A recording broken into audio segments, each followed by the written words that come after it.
ᱤᱥᱟᱹᱭ ᱦᱚᱲ ᱠᱷᱟᱹᱞᱤ ᱵᱟᱭᱵᱮᱞ ᱠᱤᱛᱟᱹᱵ ᱯᱟᱲᱦᱟᱣ ᱠᱟᱛᱮ ᱣᱟᱪᱚᱱ ᱠᱚ ᱯᱨᱚᱪᱟᱨᱟ। अरे जहाँ तीसरे मिद धोम मोचाते किताब जॉम में और वचन प्रचार में शायद बुझे कना ईसाई हड़ नुआ निंजा टेक्निक बाकू बुझाम कदा। जहाँ तीस नोंकाम बिनती दड़ा हे ईश्वर किताब जॉम चुईन में जेमोनिन प्रचार चिदा अंते किताब मोचाते जॉम उद कते प्रचार रेना हो मिटे तरीका कना। शायद इसे हड़ बाकू बड़ा नाम कदा नुआ तरीका। वीडियो में बने रहे, हम आपके सारे तौर तरीके से रूबरू कराएंगे। उससे पहले चलो डिस्क्लेमर देख लेते हैं। इस चैनल का मकसद समाज में फैले अंधविश्वास, कुरीतियाँ, छुआछूत के प्रति लोगों को जागृत करना है तथा साइंटिफिक टेम्परामेंट को इनकरेज करना है ताकि लोगों में तार्किक सोच और विचारधारा विकसित हो सके। हमारा मकसद किसी भी धर्म, जाति, पंथ या समुदाय का भावना आहत करना नहीं है। हमारा स्पष्ट उद्देश्य यह है कि यहाँ साइंटिफिक टेम्परामेंट को इनकरेज किया जाता है। आपने हमेशा सुना होगा कि कोई किताब पढ़ के वचन का प्रचार किया होगा, लेकिन आपने ऐसे कभी सुना है किसी ने किताब खा लिया इसके बाद प्रचार किया? आपको पादरी पास्टर कहाँ पढ़ाते हैं ये सब? पर कोई बात नहीं, यहाँ सौरखपुरी आपको पढ़ाएगा। बहुत कोई कहते हैं कि आप कुछ नहीं जानते, आप बाइबल की गहराई को नहीं समझते। उनको समझना बहुत कठिन है। चलो हम मान लेते हैं हम मूर्ख हैं। बस अगर किसी को लगता है कि उन्हें समझ आ गया तो आके हमें समझा दे, हमें बाइबल की गहराई को नाप के दिखा दे, क्या गहरी बात है वो समझा दे, ताकि हम अपने दर्शक को भी ये समझा सके। और बहुत कोई गाली देते हैं, गाली मत दो यार, गाली तो दर्द दिलों का दास्तान है। समझ और बुद्धि का फूल खिलाओ, हो ना हो यही प्यार का पैगाम है। चलो आज का सेशन स्टार्ट करते हैं। बाइबल में यहेजकेल की पुस्तक आप खोल लीजिए। अगर आप यहेजकेल को नहीं जानते तो बाइबल कहती है तकरीबन 586 ईसा पूर्व यहेजकेल बेबीलोन में रहता था, यरूशलेम के पतन से पहले और बाद में। तो जब उसको ईश्वर की बुलाहट आई तो हम उस पाठ को देखेंगे। तो आप यहेजकेल की पुस्तक खोल लीजिए, अध्याय 2, यहाँ 8 से पढ़ते हैं। यहाँ पर यहोवा प्रभु कहता है, परंतु हे मनुष्य के संतान, जो मैं तुमसे कहता हूँ वो सुन ले। उस विद्रोही घराने के समान तू भी विद्रोही ना बनना। जो मैं तुझे देता हूँ उसे मुंह खोल के खा ले। तो यहाँ पे इसको मुंह खोलने के लिए बोला गया। और आगे क्या हुआ, तब उसने क्या देखा, आगे देखो, आगे पढ़ते हैं। तब मैंने दृष्टि की और क्या देखा कि मेरी ओर एक हाथ बढ़ा हुआ है और उसमें एक पुस्तक है। उसको उसने मेरे सामने खोलकर फैलाया और वो दोनों ओर लिखी हुई थी, और जो उसमें लिखा था वो विलाप और शोक और दुख से भरे वचन था। तो यहाँ बाइबल बोल रहा है कि मतलब उसमें जो लिखा हुआ था उसमें शोक और दुख भरी वचन था। वो जो पुस्तक उसके सामने बढ़ाया गया, कोई आगे से हाथ आया उस किताब में। चलो उससे आगे पढ़ते हैं अध्याय 3 का। तब उसने मुझसे कहा, हे मनुष्य के संतान, जो तुझे मिला है उसे खा ले, अर्थात इस पुस्तक को खा। देख लो भाई, यहाँ किताब खाने की बात हो रही है। यहाँ पे साफ सुथरा लिखा है कि किताब खा लो। चलो आगे पढ़ते हैं थोड़ा। तब जाकर इस्राएल के घराने से बातें कर। परमेश्वर के लिए, यहोवा ईश्वर के लिए, पता नहीं इस्राएल इतना खास क्यों है। हमेशा इस्राएल इस्राएल मिलेगा आपको। लगता है दुनिया में बाकी जाति बनी ही नहीं थी।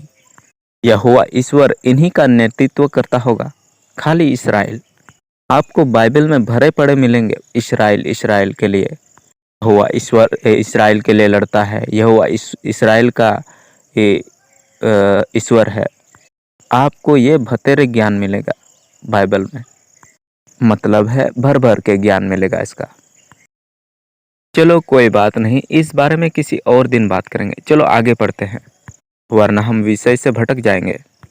इसलिए मैंने अपना मुंह खोला और उसने मुझे वो पुस्तक खिला दी। तो देखो भाई, इसको पुस्तक खिला दिया गया। आगे देखते हैं।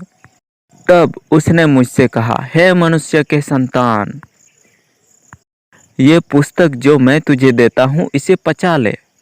देख भाई, अब उसको खाया, अब उसको पचाना भी है। और अपनी अतड़ियाँ इससे भर ले। मतलब यहाँ बोल रहा है अपना पेट भर लो इसी पुस्तक को खा के।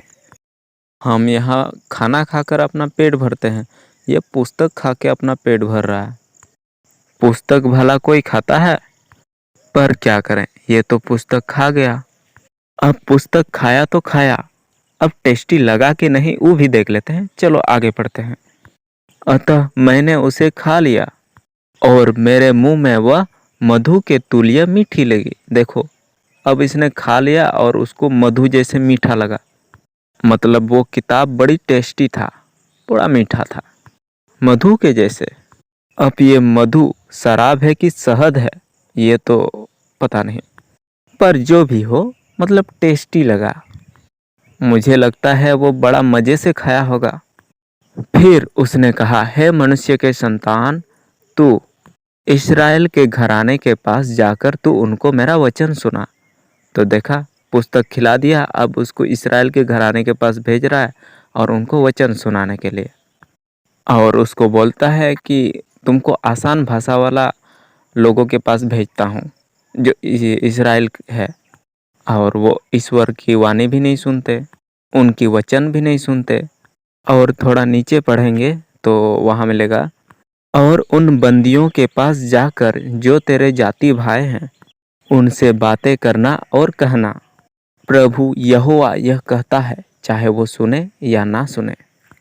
खैर, हम ज़्यादा लंबा नहीं पढ़ेंगे, उधर अलग मुद्दा चला जाएगा। आगे पढ़ेंगे तो कोई आत्मा उसको उठा रहा है। बस आज का टॉपिक कवर हो गया। आज का टॉपिक था किताब खाने की बात।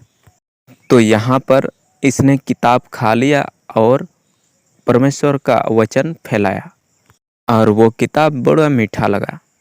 हम इसको मीठा कहें या शहद या मधु जैसे, मधु शहद है या शराब, कौन सा वाला पता नहीं, पर लिखा है मीठा है। तो हमने देखा कि यहेजकेल एक पुस्तक खा जाता है और उस पुस्तक को खा के उसको बहुत मीठा लगता है। अच्छा, आप ही बताइए, आप पुस्तक खाते हैं क्या? और कोई भला पुस्तक क्यों खिलाता है भाई? और ये यहेजकेल भविष्यद्वक्ता है। परमेश्वर की बुलाहट आई थी इसको भविष्यद्वक्ता बनाने के लिए, और ये किताब खा गया और पचा भी लिया। गजब है। और इस यहेजकेल के बारे में आगे भी बताएंगे, ये बहुत अजीब अजीब चीज़ें देखता है।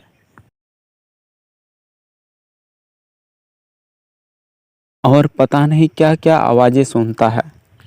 यहेजकेल के बारे में आगे और सारा कई वीडियो बनाएंगे हम, क्योंकि ज़्यादातर ईसाई तो बाइबल पढ़ते नहीं हैं। अब भाई सीधी सी बात है, अब इतना मोटा पुस्तक देख के किसका मन करेगा पढ़ने को? तो वो कभी नहीं पढ़ते। उनमें से कुछ फादर पास्टर उन सब आते हैं, फादर पास्टर सब, वो सब कुछ कुछ चीज़ें बता देते हैं, बस वही सब थोड़ा बहुत कहासुनी जानते हैं। उनके घर में बाइबल होता है, अगर पढ़ते भी हैं तो वो सर के ऊपर से पार हो ही जाता है।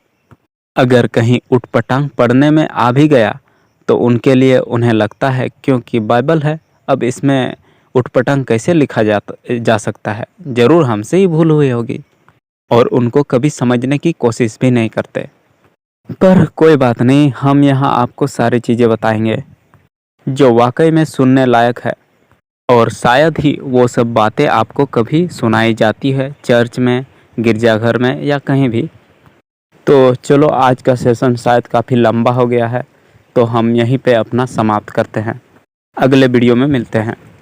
मेरे साथ अंत तक बने रहने के लिए बहुत बहुत धन्यवाद।